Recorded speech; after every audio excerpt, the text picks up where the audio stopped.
sa isang lungsod na nababalot ng lihim at kasinungalingan. Mula sa mga may gawa nito, Mag-ingat ka sa mga anino sa iyong pananaw. Noong taglagas ng 1994, isang pamilyang papunta sana sa Tagaytay para mamasyal ang biglang naglaho na parang bula sa isang slick stopover. 10 minuto lamang ang nakalipas matapos bumabang ng sasakyan ang mag-iina para kumain ng mami habang ang ama ay nagpapakarga ng gasolina. Ang humihikbing sigaw ng ama na hinahanap ang kanyang nawawalang pamilya ay umalingaw-naw sa buong lugar sa pamamagitan ng public announcement system. Hinaluhok ng mapulis at daan-daang sibilyan ang bawat sulok ng stopover, ngunit ang mag-ina ay walang iniwang anumang bakas na para bang sila'y biglang nag-evaporate sa hangin. Ang kasong ito na tinaguriang Slex Stopover Disappearance Mystery ay nanatiling hindi malutas. Taon-taon, ang ama lamang ang lumalabas sa telebisyon, lumuluhang nananawagan para sa kanyang pamilya. Ngunit pagkatapos ng 14 na taon noong 2008, isang luma at itim na bakna natagpuan sa isang demolition site ng isang abandonadong bahay sa labas ng lungsod ng Batangas ang babago sa lahat. Sa loob ng bakna iyon ay nakatago ang isang nakakagimbal na katotohanang inilihim sa loob ng 14 na taon. Ano nga ba talaga ang nangyari sa Slex Stopover noong araw na iyon? Bumalik tayo sa nakaraan, 14 na taon bago ang lahat. Sabado, Oktubre 15, 1994, isang maganda at maaliwalas na umaga. Sa isang lumang apartment sa labas ng Quezon City, ang pamilya ni Jose Reyes ay maga at abalang kumikilos. Gising na mga anak, bilis, araw ngayon para makita ang magandang tanawin sa Tagaytay. Masiglang ginising ni Emilia Reyes ang kanyang 2 anak. Si Paulo, ang 10 taong gulang na panganay, at si Miguel, ang 5 taong gulang na bunso, ay nagising sa masiglang tinik ng kanilang ina at agad na nagdiwang. Ang pamamasyal na buong pamilya ang pinakakapanabik na sandali para sa magabata. Binihisan ni Emilia ang nga anak ng mabagong bili nilang damit, isang asul na striped sweater para kay Paulo at isang matingkat na dilaw na jacket para kay Miguel. Habang isinusuot sa maliliit na paa ni Miguel ang isang pares ng bagong-bagong sapatos na binili ilang araw lang ang nakalipas, marahan siyang ngumiti. Isusuot ng bunso ko itong bagong sapatos at kasama si Papa, titiknan natin ang magagandang tanawin. Samantala, ang asawang si Jose Reyes ay nagbubuhat ng malaking bag palabas ng pinto at inilalagay ito sa trunk ng kanilang puting Toyota Corolla. Masayang-masaya siyang sumisipol habang tinitiknan ang kondisyon ng sasakyan. Nang matapos maghanda ang kanyang asawa at mga anak, sumigaw si Jose, "Sige, tara na, mga 2 oras at kalahati rin ang biyahe papuntang Tagaytay." Alas 9:30 ng umaga, ang puting sasakyan lulan ang 4 na miyembro ng pamilya ay umalis sa parking lot ng apartment at tumungo sa expressway. Sa loob ng sasakyan, walang tigil ang masayang tawanan at kwentuhan ng pamilya. Si Emilia ay nakaupo sa likod kasama ang naanak. Masayang pinag-uusapan ang kanilang nga plano sa Tagaytay. Bandang tanghali, dumating ang sasakyan sa isang Slex stopover. Dahil weekend, siksikan ang lugar sa mapamilyang bumibiyahe. Ang malawak na parking lot ay puno ng mga sasakyang may iba't ibang plaka mula sa kung saan-saang lugar at ang mga gusali sa loob ay puno rin ng mga tao. Ipinark ni Jose ang sasakyan at sinabi, "Magpagasolina muna tayo. Kaunti na lang ang laman." Dinala niya ang sasakyan sa gasolinahan sa loob ng stopover. Hinawakan ni Emilia ng mahigpit ang kamay ng kanyang 2 anak, bumaba ng sasakyan at sinabi sa asawa, "Ipapakain ko muna ngang mami ang mga bata. Hintayin mo kami sa tapat ng tindahan kapag tapos ka na magpagasolina." Tumango si Jose ng may ngiti. Hinawakan ni Emilia ang maliliit na kamay ng kanyang nga anak at naglakad patungo sa direksyon ng siksikang tindahan. Ang itim na bag na nakasabit sa kanyang balikat ay kumikinang sa ilalim ng matinding sikat ng araw. Matapos magpagasolina, ipinakulit ni Jose ang sasakyan sa parking lot at gaya ang napag-usapan, hinintay ang kanyang asawa at mga anak sa tapat ng tindahan. Ngunit lumipas ang 10 minuto, 20 minuto, ngunit hindi pa rin sila lumilitaw. Unti-unting nabalot ng pag-alala ang mukha ni Jose. Hindi na siya nakatiis at pumasok sa tindahan, nagtanong sa isang abalang tindera. "Excuse me po, may nakita po ba kayong isang babae na may kasamang 2 bata na kumain ng mami dito?" Ngunit umiling lang ang tindera. Sobrang dami raw ng tao dahil tanghalian kaya imposibleng matandaan ang isang partikular na customer. Tumakbo si Jose sa bawat sulok ng stopover sa mga banyo, convenience store, food court, desperadong hinahanap ang kanyang mag-iina. Paglipas ng 30 minuto, ang kanyang boses ay naging puno ng pagkataranta. Emilia, Paulo, Miguel, ang desperadong siyaw ni Jose ay umaling-aungaw sa buong Sleck stopover. Napansin ng mga tao sa paligid ang kanyang di pangkaraniwang kilos at nagsimula na ring tumulong sa paghahanap, ngunit wala kahit saan matakpuan ang mag-iina. 1:30 ng hapon, tumakbo si Jose sa administration office ng stopover at humiling ng isang anunsyo sa PA system. Sa pamamagitan ng speaker, ang kanyang nangingini at punong na pag-aalalang boses ay umaling-aungaw sa buong pasilidad. Pinaghahanap po si Emilia Reyes at ang kanyang 2 anak. Kung sino man po ang nakakita sa kanila, mangyaring makipag-ugnayan sa information desk, ngunit walang sinumang lumapit. Dahil hindi na niya kayang maghintay pa, sumugot si Jose sa police outpost na nasa loop ng stopover. "Pulis, nawawala ang pamilya ko." Napayak si Jose sa harap ng pulis. Ang kanyang magakamay ay nangingini at ang kanyang mukha ay namumutla. "Sinabi ng asawa ko na kakain silang mami kasama ang mga bata, pero mahigit 1 oras na silang hindi bumabalik. Hinaluhok ko na ang buong stopover, pero wala sila." Pinakalma ng pulis si Jose habang sinisimulan ang proseso ng pakuha ng ulat. 1:45 ng hapon, opisyal na nagsimula ang investigasyon sa Slex Stopover 3 Person Disappearance Case. Sa mga sandaling iyon, walang sinuman ang nakakaalam na ang kasong ito ay nagtatago ng isang napakalagim at nakakagimbal na katotohanan na mananatili sa kasaysayan ng krimen sa Pilipinas. Nang matanggap ang ulat mula kay Jose Reyes, agad na nagdeklara ng emergency situation ang police outpost ng Sleck Stopover. Agad na ipinagbigay alam ng hepe ng outpost ang insidente sa kanilang headquarters at sa Highway Patrol Group. 2:30 ng hapon, kasabay ng malakas na tunog ng sirena, 2 investigador ang dumating mula sa headquarters at 3 karagdagang patrol car ang sumunod.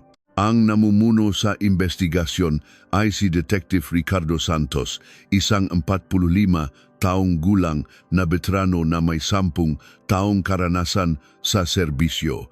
Nang makita niya si Jose na nasa state of panic, napagdesisyunan niyang ang unang dapat gawin ay pakalmahin ito. Si Jose ay nakaupo sa isang malamig na upuan, ngunit hindi tumitigil ang panginginig ng kanyang buong katawan at walang tigil ang pagagos ng luha mula sa kanyang mga mata. "Ginoong Reyes, kumalma po muna kayo at dahan-dahang magsalita. Magsimula po tayo sa kung kailan at saan ninyo huling nakita ang inyong mag-iina." Sa mahinahon at mainit na boses ni Detective Santos, sa wakas ay nagsalita si Jose. "Mga 12:10 ng tanghali, nagpapakarga po ako ng gasolina. Noong nga oras na yon, sinabing asawa ko na dadalhin niya ang nga bata para kumain ng mami. Itinala ni Detective Santos ang eksaktong oras sa kanyang kuwaderno. Pakilarawan po ng detalyado ang suot at hitsura ng inyong mag-iina." Nanginginig ang boses ni Jose habang sumasagot. Ang asawa ko po ay nakasuot ng ivory-colored na cardigan at may dalang itim na bag. Ang panganay ko ay naka-asul na striped sweater at ang bunso ko ay naka-dilaw na jacket. Batay sa salaysay ni Jose, agad na nagutos si Detective Santos ng malawakang paghahanap. Hinarangan ng mapulis ang lahat ng pasukan at labasan ng stopover. Nagtalaga sila ng maraming pulis sa lahat ng exit papuntang Maynila, papuntang probinsya, at sa mga daan patungo sa mga kalapit na bayan.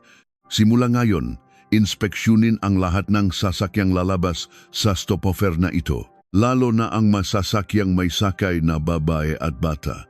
Siguraduhing beripikahin ang kanilang pagkakakilanlan. Sumunod sa matalas na utos ni Detective Santos, masyusing hinalaghog ng mga pulis ang bawat sasakyan, malalaking bus at kotse sa parking lot. Hiningi nila ang passenger manifest mula sa mga driver ng tourist bus at pinabuksan pati ang matrang ng mapribadong sasakyan.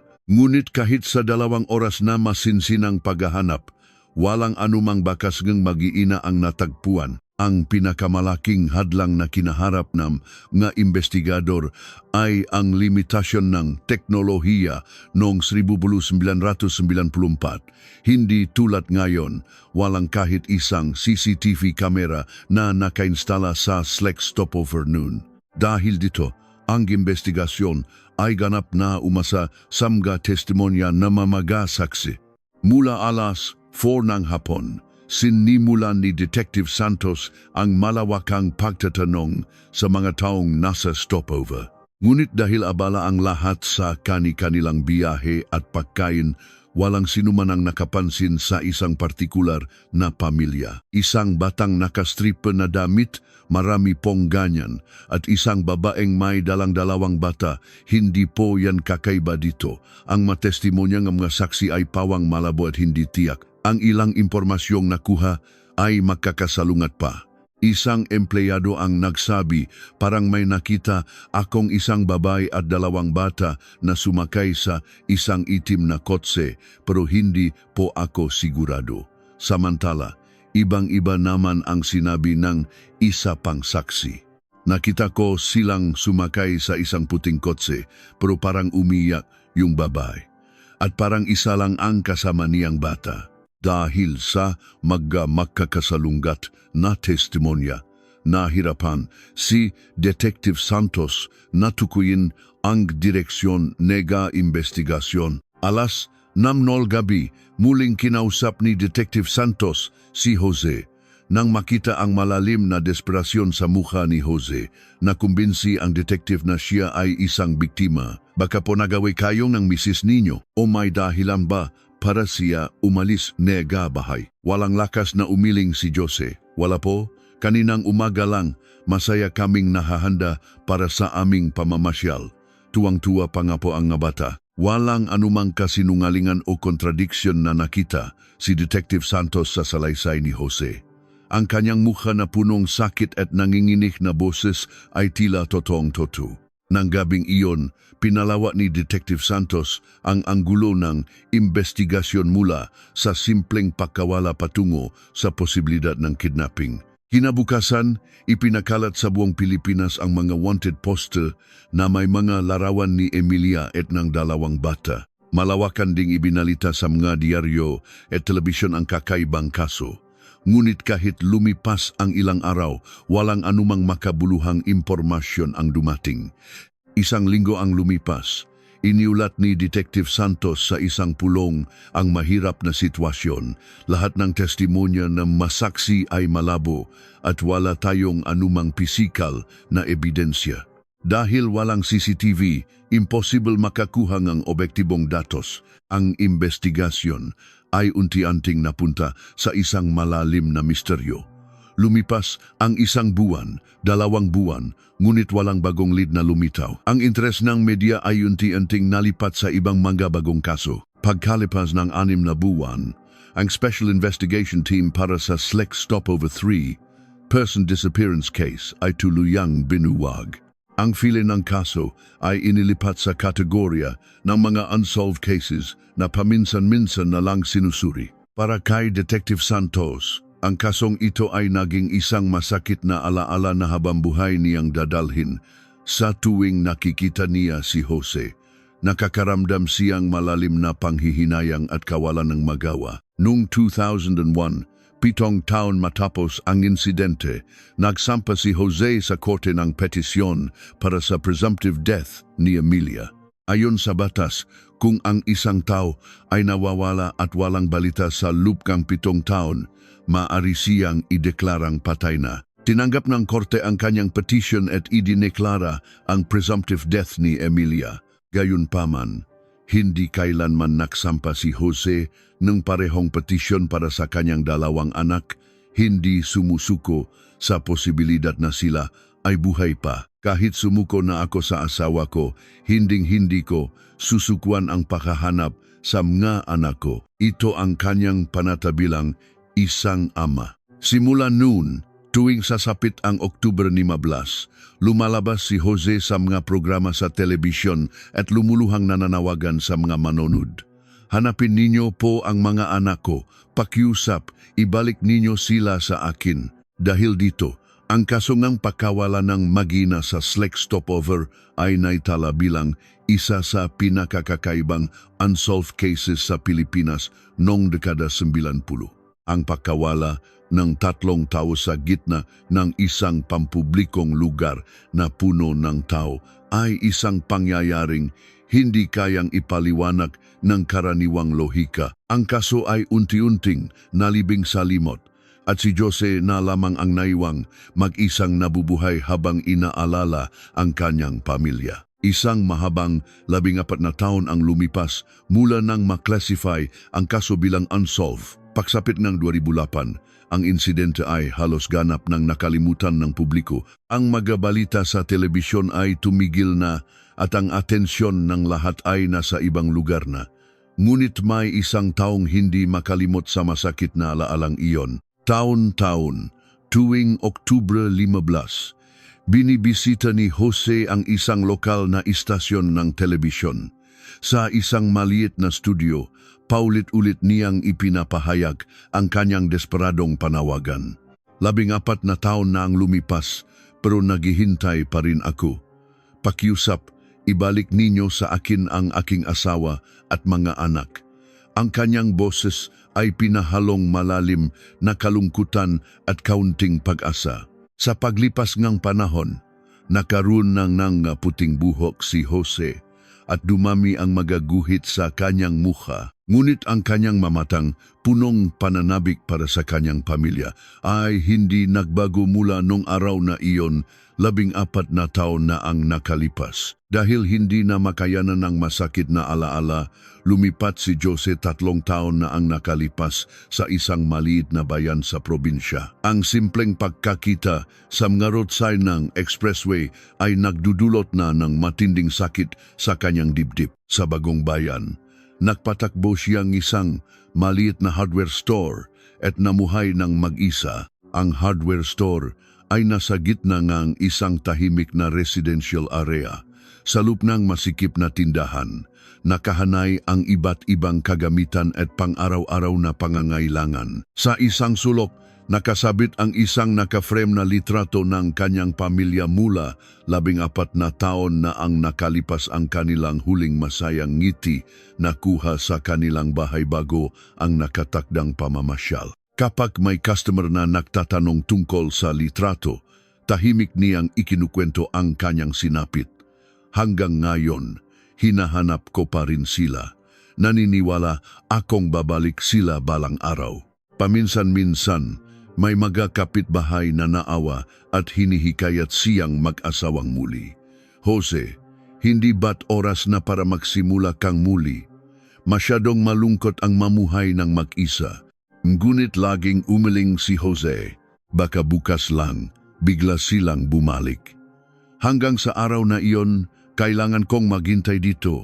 Tuwing umaga bago buksan ang tindahan, nagdarasal siya sa harap ng litrato ng pamilya. At sa gabi, bago isara ang tindahan, tinitignan niya ang kanyang cellphone, umasa sa isang tawag na hindi dumating sa loob ng 14 na taon. Samantala, Si Ricardo Santos, ang detektibe na umawak sa inisyal na investigasyon noong 1994, ay nagretiro na noong 2005. Sa pagtatapos ng kanyang 30 taong karera bilang pulis, ang pinakamalaki niyang pinagsisihan ay ang hindi niya pagkakahanap sa mag-inang iyon. Kahit na sa kanyang retirement ceremony kung saan binati siya ng kanyang mga kasamahan, laging may bigat sa kanyang puso dahil sa kasong iyon. Ang pagreretiro na may iniwang unsolved case ay parang isang habambuhay na krus na kanyang papasanin. Sa kanyang pag-aral sa bahay, itinago niya ang lahat nega talaan, nega investigasyon noon. Sa mga naninilaw na pahina ng kanyang kwaderno, paulit-ulit na nakasulat ang salitang limitasyon ng investigasyon dahil sa kawalan ng CCTV. Malabong testimonyang ng mga saksi, walang pisikal na ebidensya, imposible matukoy ang suspek. Sa tuwing binabasa niya ang kwaderno, bumabalik ang sakit ng panghihinayang. Kung mayroon lang sanang CCTV noon, kung naging mas malinaw lang sana ang matestimonya, lalo na ang 45 minutong blank period ni Jose, hanggang ngayon ay malaking katanungan pa rin sa kanya. Mayroon ba talaga akong nakaligtaan noon? Ngunit sa limitadong teknolohiya noon, sinasabi na lang niya sa sarili na ginawa na niya ang lahat ng kanyang makakaya. Tuwing nakikita niya si Jose sa telebisyon, nakakaramdam si Detective Santos ng matinding sakit sa dibdib. Kung naging mas mahusay lang sana akong detective, baka nahanap ko ang pamilyang iyon. Ang limitasyon ng 1994, kung saan wala pang konsepto ng digital forensics, ay isang malupit na katotohanan na hindi na mababago. Nung tagsibol ng 2008, isang bagong unit ang binuo sa loob ng Philippine National Police. Tinawag itong Special Investigation Task Force for Cold Cases, isang espesyal na team na binuo para muling imbestigahan ang mahahalagang kaso na nananatiling hindi nalulutas sa loob ng 10 taon o higit pa. Dahil sa mabilis na pagunlad ng scientific investigation at digital technology, maraming mga paraan ng investigasyon na impossible noon ay possible na ngayon. Ang katumpakan ng DNA testing ay tumaas ng husto na nagbibigay daan upang makahanap ng bagong lead kahit sa mga lumang ebidensya. Si Detective Benji Cruz, isang 3-1 taong gulang na batang investigador, ay na-assign sa unit na ito. Nagtapos siya ng computer engineering sa kolehiyo bago pumasok sa pagpupulis at isang modernong eksperto sa digital forensics at scientific investigation.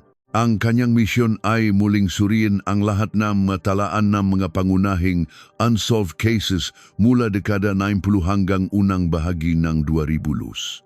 Sa kanyang unang araw, punuin sigasik si Detective Cruz. Ang maliliit na lead na hindi natin nakita 14 na taon na ang nakalipas, baka ngayon ay mahahanap na natin gamit ang bagong teknolohiya, sabi niya sa kanyang mga senyor. Ang kanyang kabataan at tiwala sa modernong teknolohiya ang kanyang naging sandata. Isang araw, habang inaayos ni Detective Cruz ang isang lumang cabinet na ginagamit ng kanyang mga senyor, natagpuan niya ang isang makapal at maalikabok na file. Sa kupas na takip nito, nakasulat sa itim na tinta, Select Stopover 3, Person Disappearance Case. Oktubre 16, 1994. Halatang matagal na itong hindi nagagala. Nang buksan niya ang file, nagtaka si Detective Cruz. Para sa isang malaking kaso 14 na taon na ang nakalipas, masyadong simple ang matalaan ng investigasyon. Ang salaysay ni Jose Reyes, ilang pahina ng malabong testimonya ng mga saksi, at isang kopya ng wanted poster, iyon lang ang laman ng file. Karaniwan, sa ganitong kalaking kaso, dandang pahinang matalaan ang naipon sa paglipas ng mga taon. Kakaiba. Sa loob ng 14 na taon, wala talagang anumang progreso.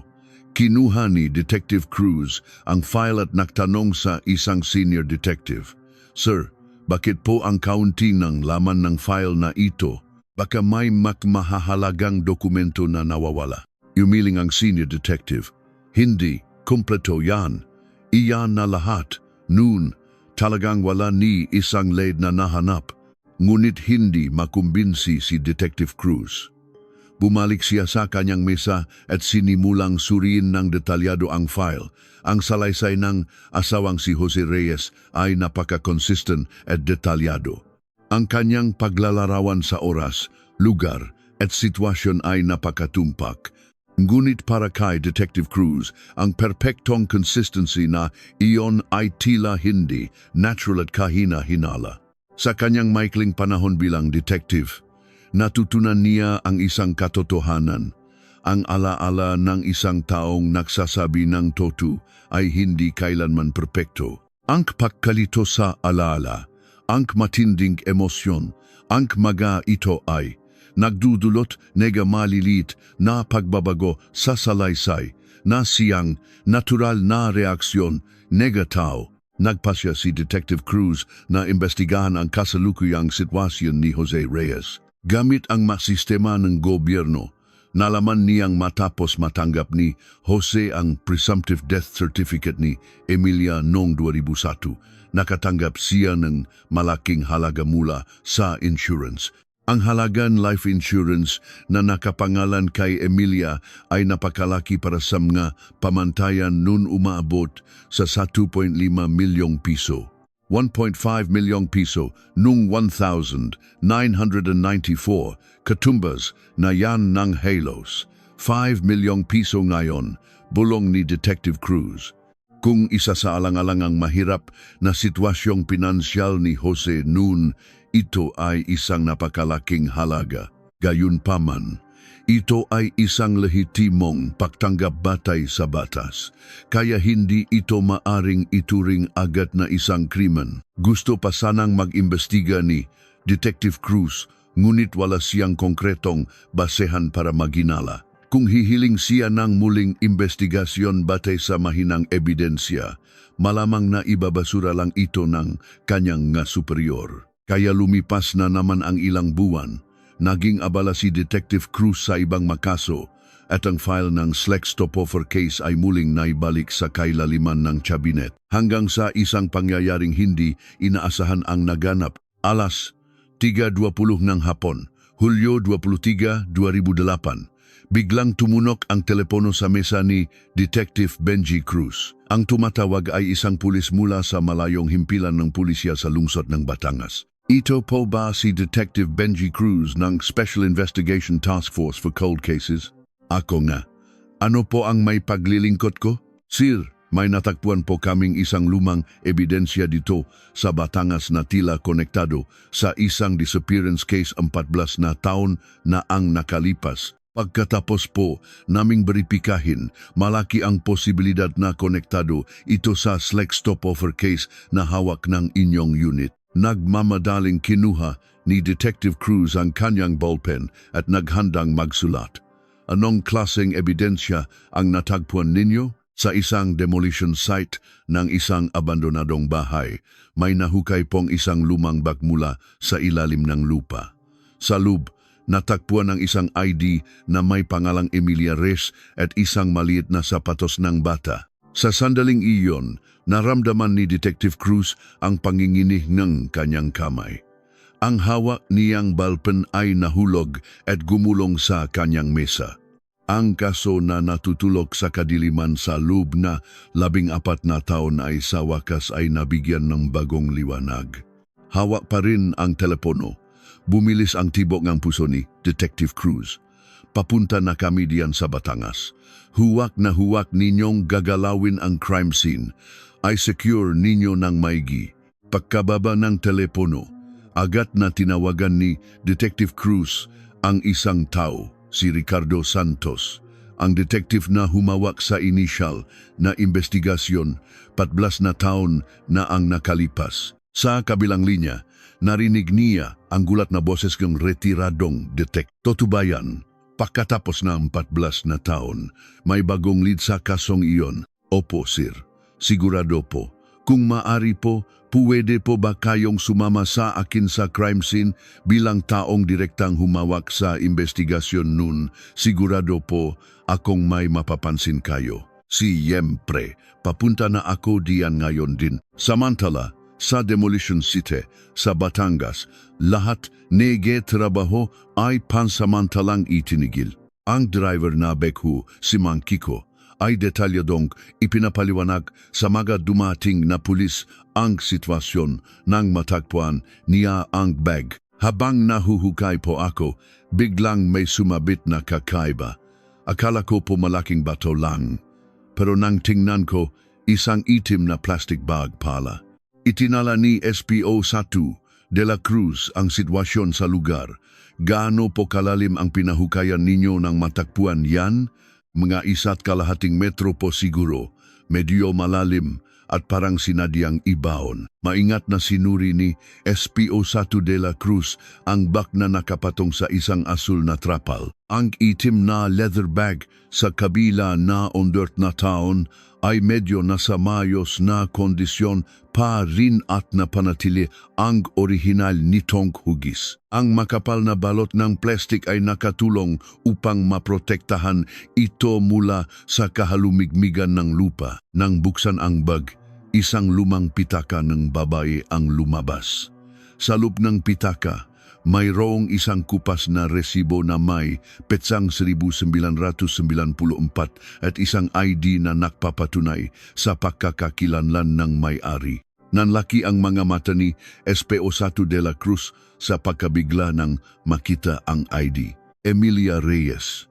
Ang pangalan ay Emilia Reyes. Agad na kinuha ni SPO Juan de la Cruz ang kanyang radyo at humiling ng background check sa headquarters.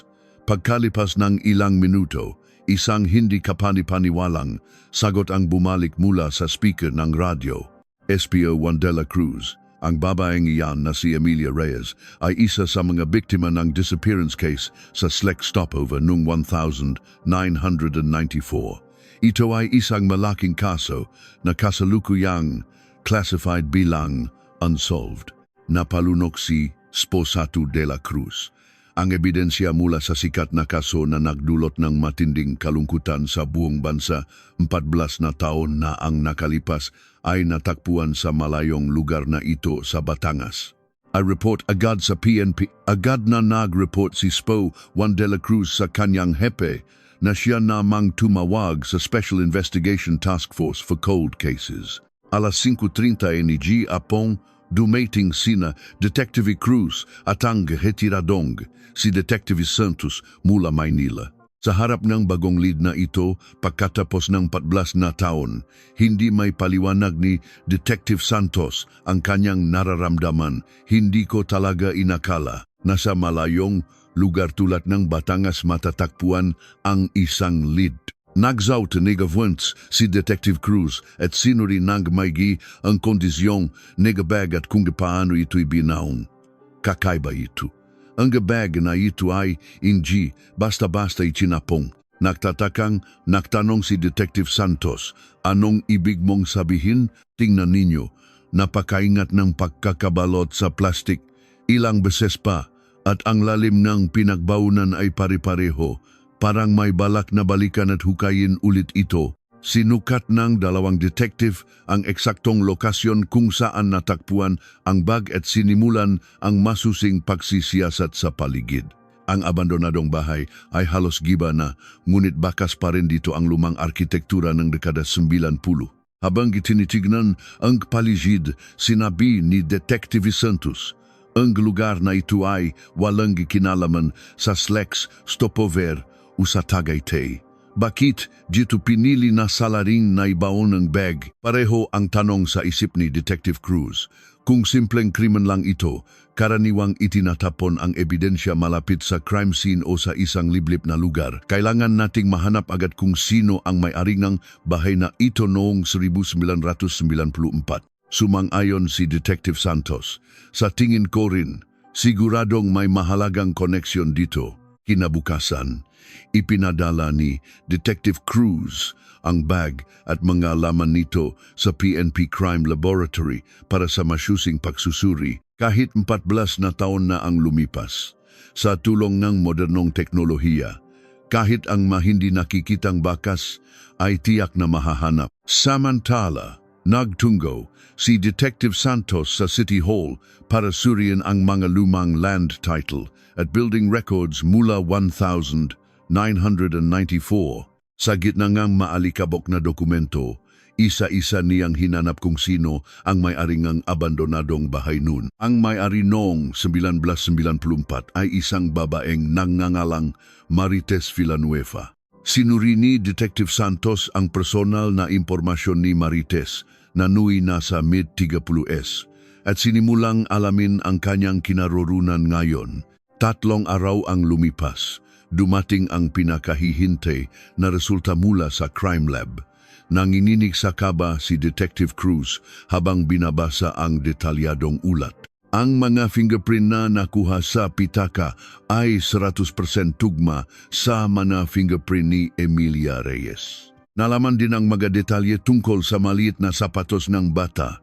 Ang sukat ay 160 mm, isang sapatos para sa isang paslit. Ngunit ang pinakakagimbal na natuklasan ni Detective Cruz ay ang chungfen no lupa na nakadikit sa ilalim no sapatos.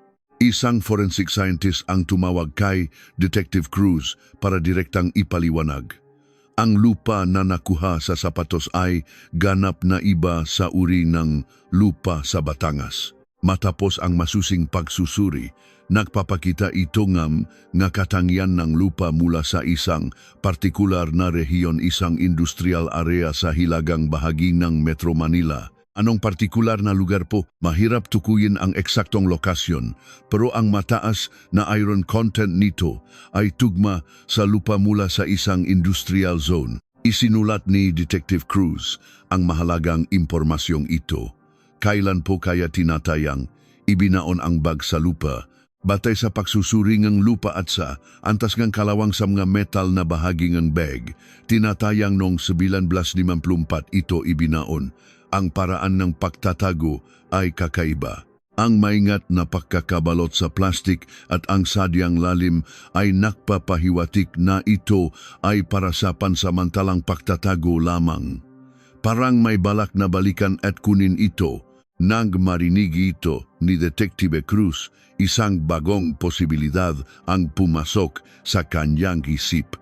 Baka hindi intensyon ng salarin na tuluyang itago ang ebidensya, kundi itago lamang ito pansamantala hanggang sa humupa ang sitwasyon. Samantala, habang sinusundan ni Detective Santos ang nga nakarang gawain ni Marites Villanueva, isang nakakagulat na katotohanan ang kanyang natuklasan.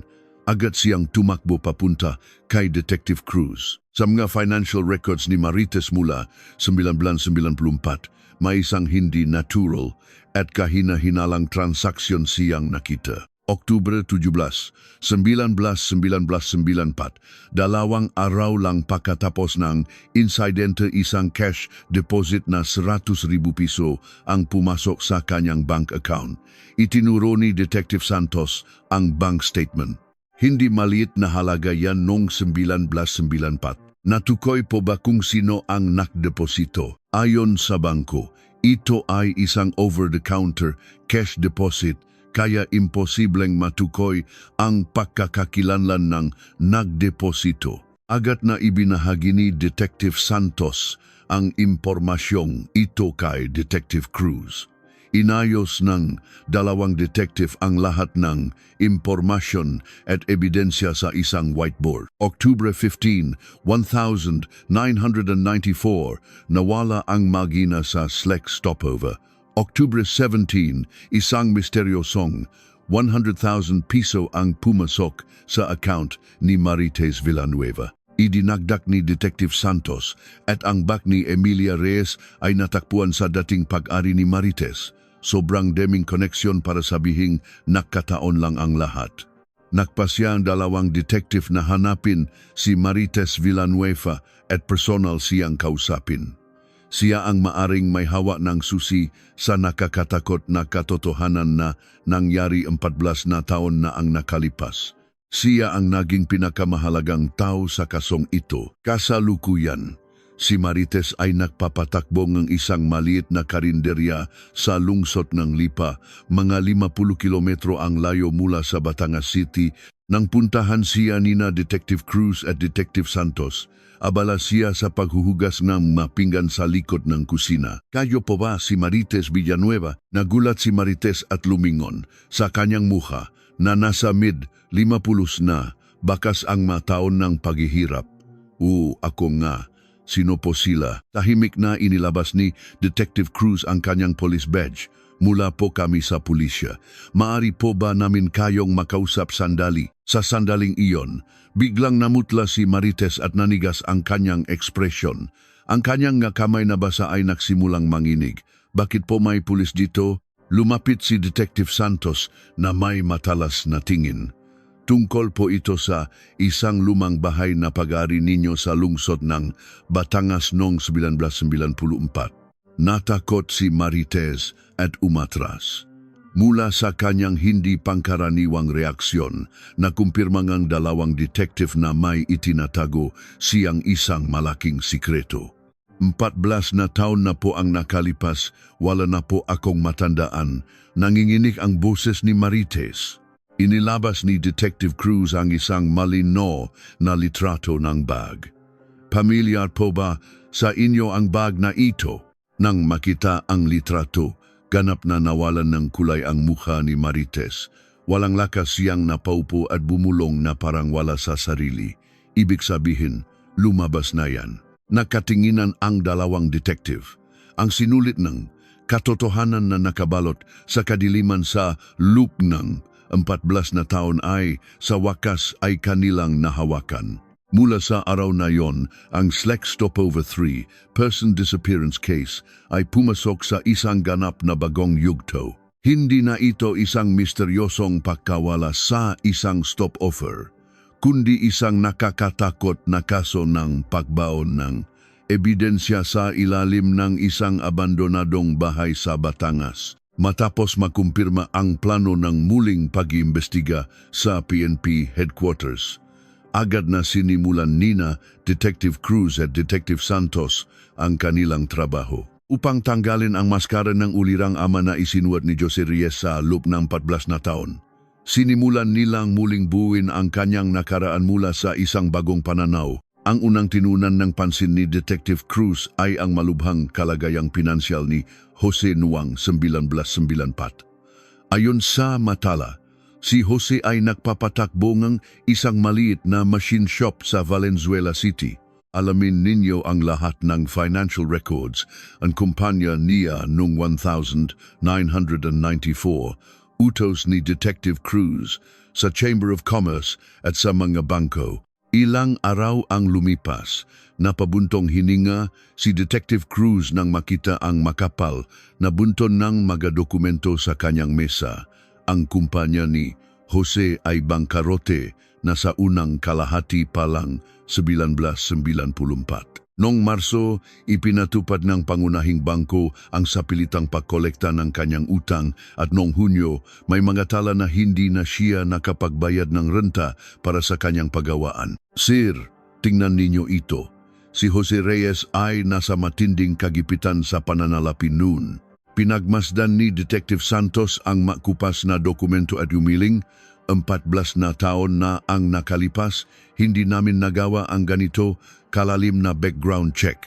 Hindi namin naisip na questionin ang sitwasyong pinansyal ne pamilya ne biktima.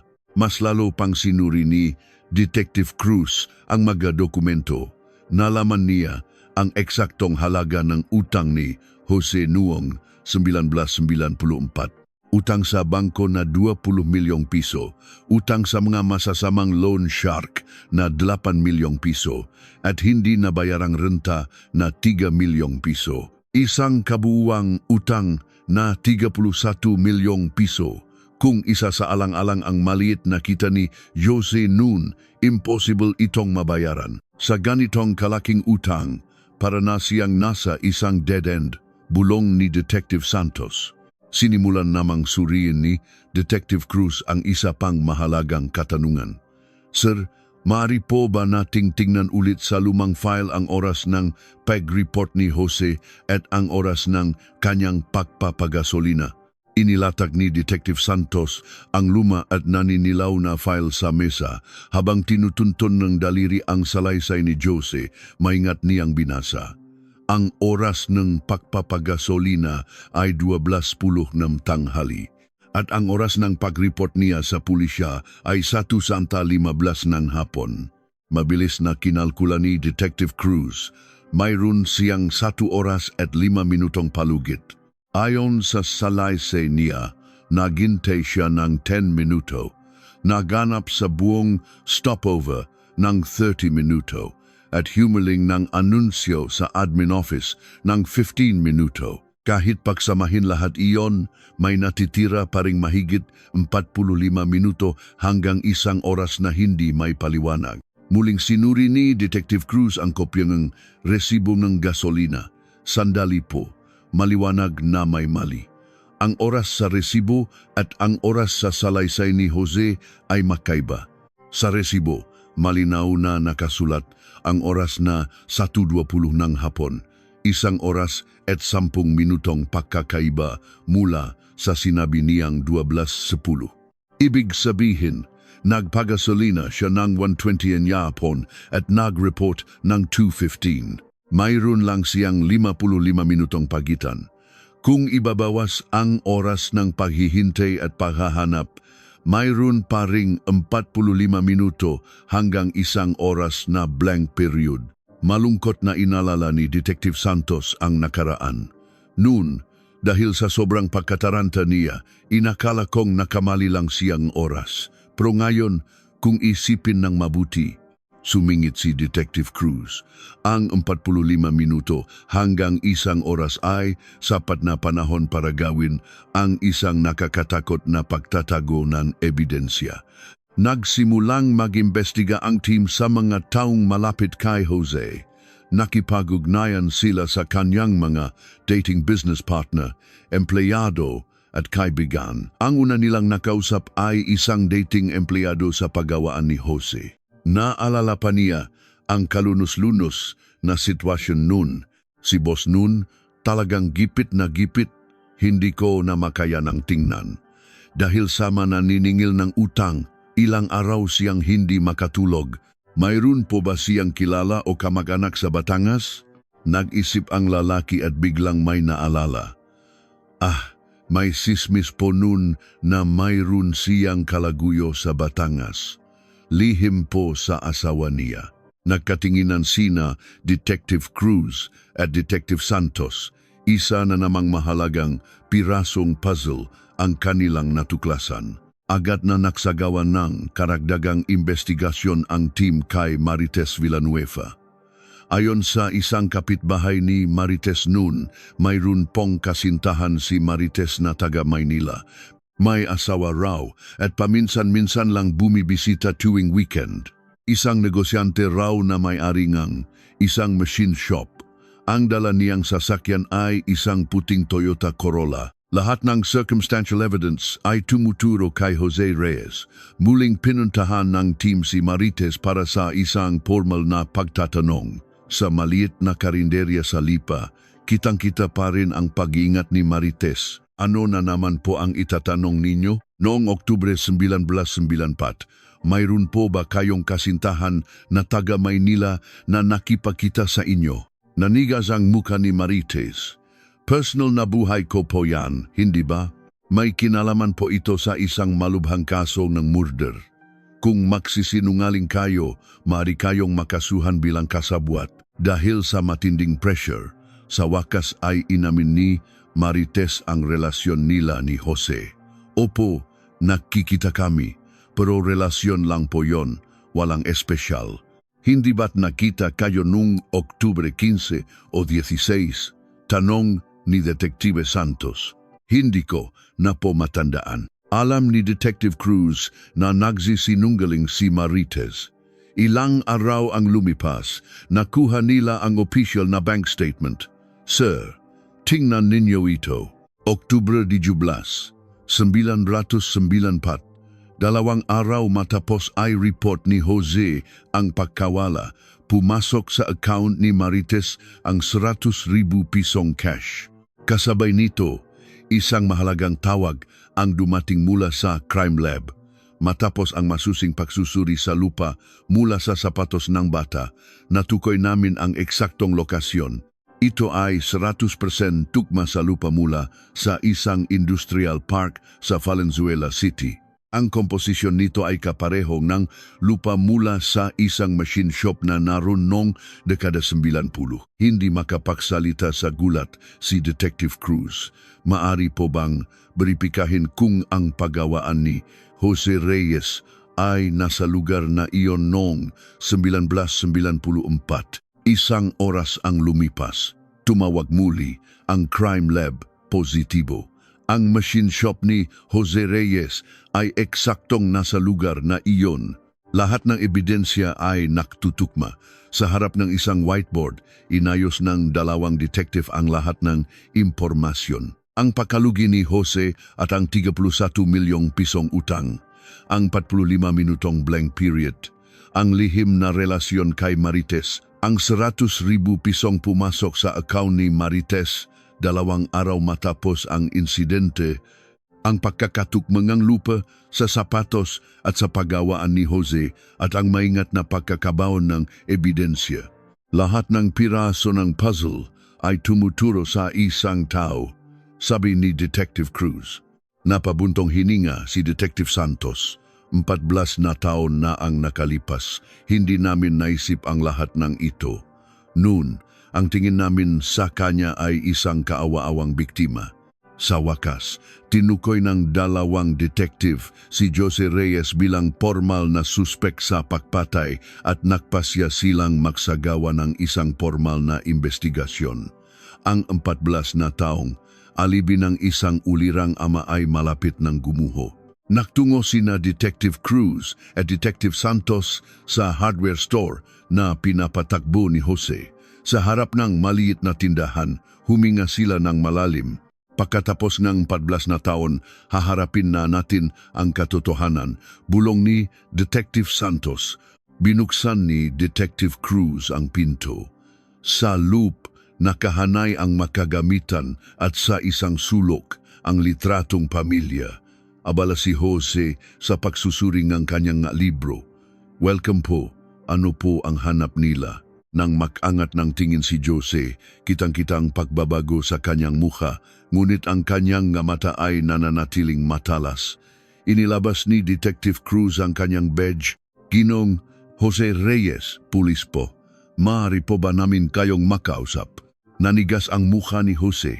May balita po ba tungkol sa pamilya ko? Sumagot si Detective Santos.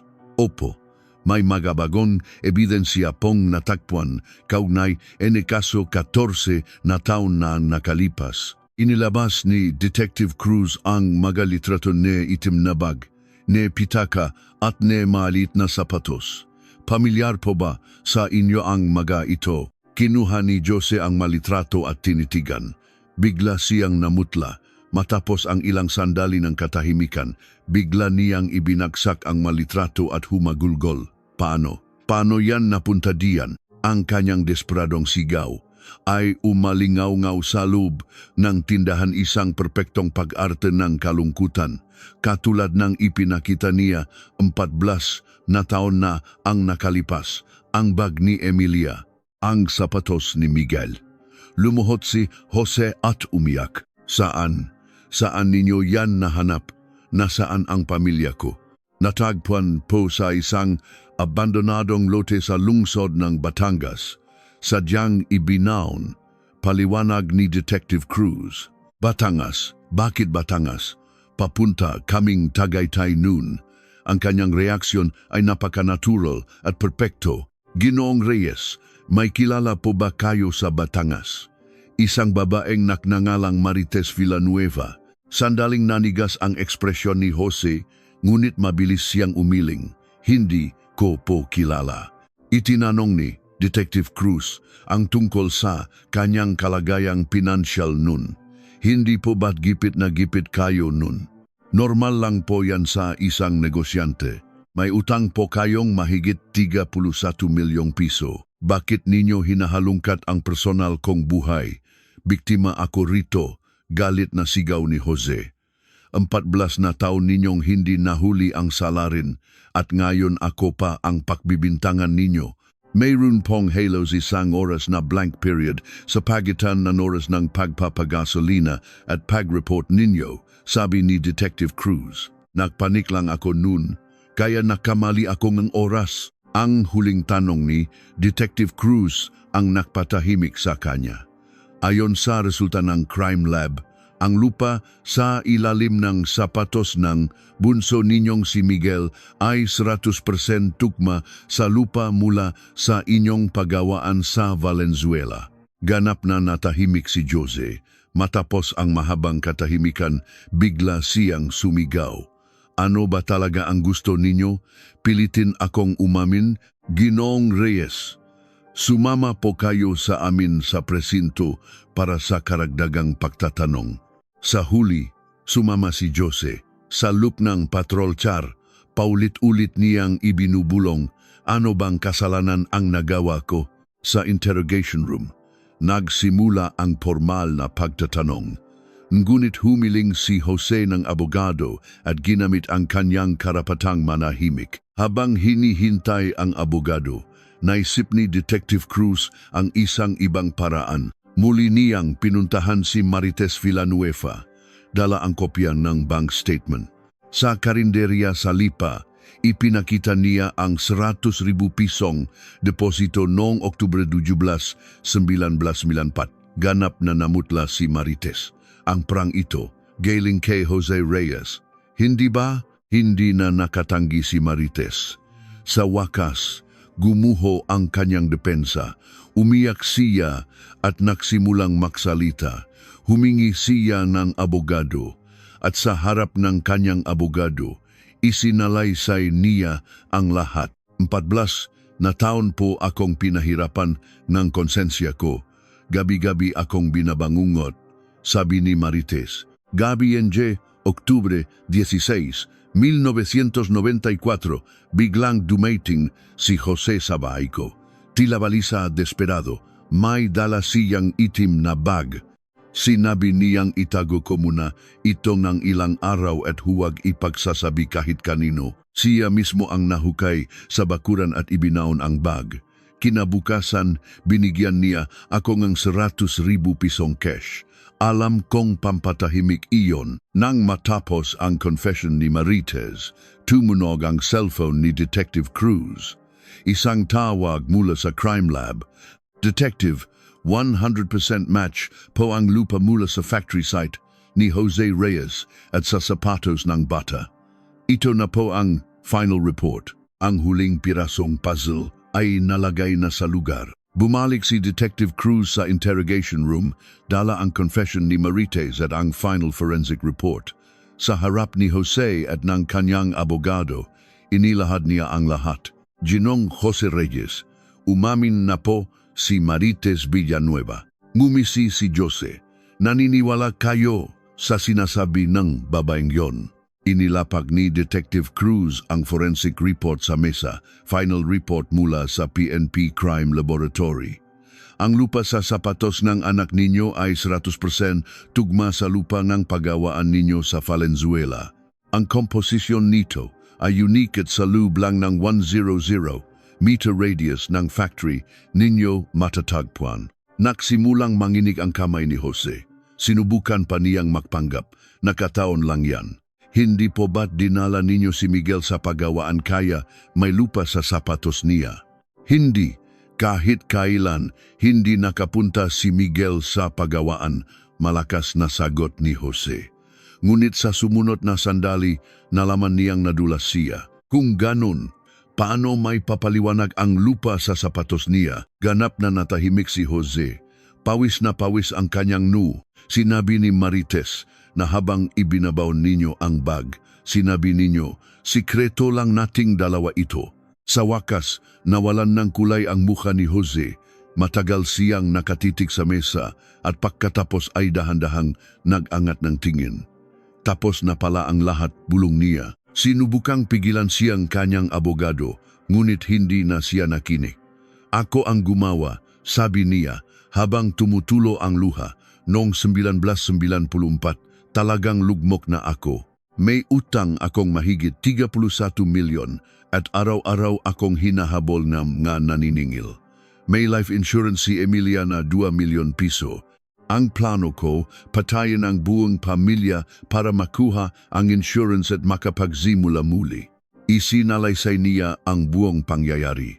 Umaga ng Oktubre 15, inaya niya ang pamilya na mamasyal sa Tagaytay. Ngunit bago tumungo sa SLEX, dumaan muna sila sa kanyang pagawaan sa Valenzuela. Sa isang liblib na lugar sa likod ng pagawaan, pinatay niya sila gamit ang isang martilyo. Una si Emilia, pagkatapos ay ang mabata. Inilibing niya ang kanilang mga labi sa isang hukay na inihanda na niya noong gabi bago. Pagkatapos, mag-isa siyang naktungo sa SLEX stopover para gumawa ng perpektong alibi. Sa loob ng 45 minutong blank period, nilinis niya ang dugo sa sasakyan. Ang bag ni Emilia at ang sapatos ni Miguel ay dinala niya sa bahay ni Marites para itago pansamantala na may balak na balikan at sunugin kapag humupa na ang lahat. Ngunit dahil hindi tumigil ang investigasyon, hindi na niya ito nabalikan. Kinabukasan, batay sa confession ni Jose, hinaluhong ng mga investigador ang dating factory site sa Valenzuela. Sa ilalim ng lupa, natakpuan nila ang magkalansay ng 3 biktima. Kinumpirma ni DNA test na sila na si Emilia, Paulo at Miguel. Si Jose Reyes ay agad na inaresto at kinasuhan ng murder at pagtatago ng bangkay. Ang balita na ang ulirang ama na hinangaan ng buong bansa sa loob ng 14 na taon ay isa palang malupit na mamamatay tao ay nagdulot ng matinding galit at pagkabigla sa buong Pilipinas. Sa kanyang paglilitis noong 2009, umamin si Jose sa lahat ng kasalanan. Hinatulan siya na habang buhay na pagkakakulong. Ang kasong ito ay nag-iwan ng malalim na aral. Nagbunsod ito sa pagpapatupad ng batas na nag-oobliga sa paglalagay ng mga CCTV kamera sa lahat ng pampublikong lugar tulad ng mga expressway stopover at malalaking establishmento. Pagkatapos ng 14 na taon, nabigyan din ng hustisya ang mag-inang Reyes. Sila ay hindi na mga biktima ng isang misteryosong pagkawala, kundi mga inosenteng biktima ng kasakiman. Ang kanilang mga labi ay mayos na nailibing at sa kanilang puntot, nakaukit ang mga salitang, ang aming pinakamamahal na pamilya na nagbalik pagkatapos ng 14 na taon. Ang katotohanan, gaano man katagal itago, ay laging lalabas at mangingibabaw. Ngunit ang sakit na idinulot ng 14 na taong kasinungalingan ay isang sugat na hindi na kailanman lubusang maghihilom.